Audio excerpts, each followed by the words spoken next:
नमस्कार दोस्तों, जनमन 24 UP news में आपका हार्दिक स्वागत है। अगर मुझे सेना में भर्ती होकर अग्निवीर बनने का मौका लगे तो मैं सब कुछ छोड़कर सेना में भर्ती हो जाऊंगा। अग्निवीर योजना में पीएम मोदी ने पारितोषिक देकर बड़ी भूल की।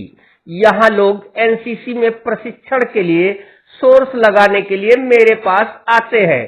यह बोल है यूपी के कैसरगंज के भाजपा सांसद बृजभूषण शरण सिंह के।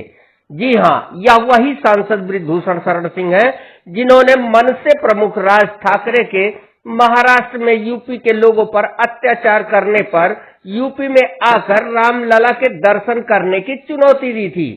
राष्ट्रीय कुश्ती संघ के अध्यक्ष श्री सिंह शनिवार को जिले में पूर्व विधायक सूर्यभान सिंह के निधन के बाद शोक संवेदना प्रकट करने उनके आवास पर आए थे। परिवार से मिलकर शोक प्रकट करते हुए उन्होंने कहा कि स्वर्गीय सूर्यभान सिंह के और उनके करीबी रिश्ते थे और वह हर संभव मदद के लिए परिवार के साथ दिन रात सुख दुख में खड़े हैं। महाराष्ट्र सरकार में उपजे विवाद पर कहा कि शिवसेना व बीजेपी हिंदुत्ववादी पार्टी है, लेकिन सत्ता के लालच में शिवसेना रास्ता भटक गई थी। अब अगर शिवसेना भाजपा के साथ नहीं मिलती है तो उसके अस्तित्व पर ही सवाल खड़े हो सकते हैं। दुनिया के कई देशों में वहां के युवा नागरिकों को सेना का प्रशिक्षण दिए जाने का प्राविधान है। पीएम मोदी बड़े विजन को लेकर यह योजना लाए हैं जिसके सुखद और दूरगामी परिणाम होने वाले हैं। मैं एक सच्चा आदमी हूं और सत्य बात कहता हूं।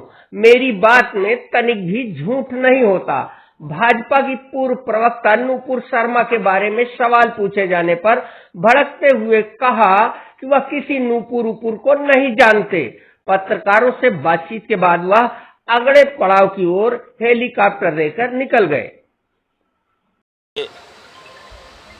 आज स्वर्गीय हो गए सूर्यभान सिंह जी से हम लोगों के हमारे बड़े अच्छे संबंध थे और हमने भी बहुत संघर्ष किया है और ये संघर्षशील व्यक्तित्व था इनका। और जब भी हमारी मुलाकात हुई है तब इन्होंने हमारा बहुत मनोबल बढ़ाया। जब हम परेशानी में रहे, जब भी मिलते थे तो हमारा मनोबल बढ़ाते थे।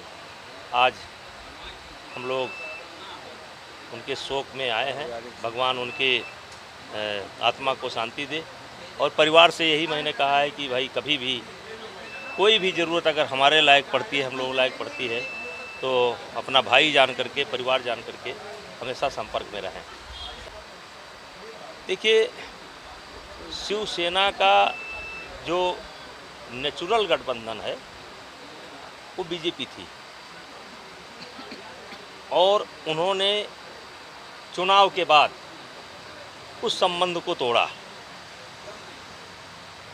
और आज ऐसी परिस्थिति डेवलप हो रही है कि अगर वो बीजेपी के साथ स्वयं आकर के नहीं मिलते हैं तो हो सकता है कि उनके अस्तित्व पर ही सवाल खड़ा हो जाए।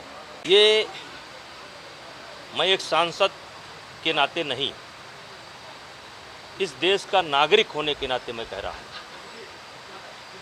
ठीक इसी प्रकार से योजना इजराइल में लागू है, किर्गिस्तान में लागू है, कजाकिस्तान में लागू है, रसिया में लागू है, सारी जगह जो भी देश है सब में लागू है। और उसी की एक तरीके से नकल कह लीजिए या वहाँ से भी प्रेरणा। और इस योजना जो बनी है, हम तो ये नहीं कह सकते कि हमने बनाई है, लेकिन हमारी भी एक कल्पना थी और मैं बार बार ऐसा कहता था कि कोई ऐसा होना चाहिए कि बूढ़े बीमार को छोड़ करके हर आदमी को एक्सरसाइज कंपलसरी किया जाए।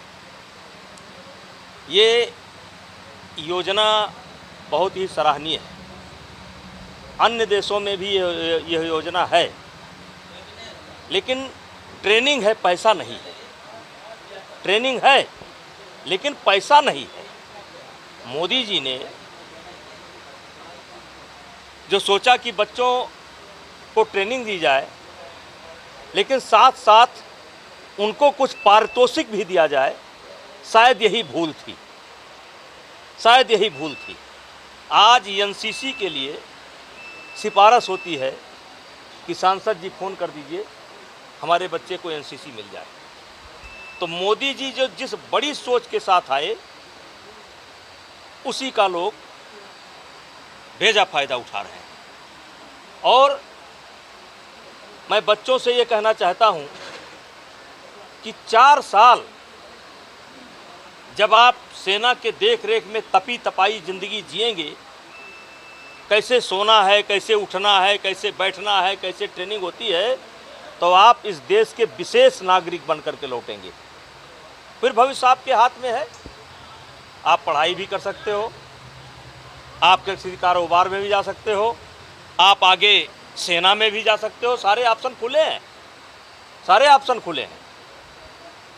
और ये बहुत ही अच्छी योजना है। मेरी तो उम्र ज़्यादा हो गई, अगर हमको भर्ती करावें तो मैं सब कुछ छोड़ करके 4 साल की ट्रेनिंग करने के लिए तैयार हूँ। ये छोड़िए, नूपुर सूपुर हमारा विषय नहीं है।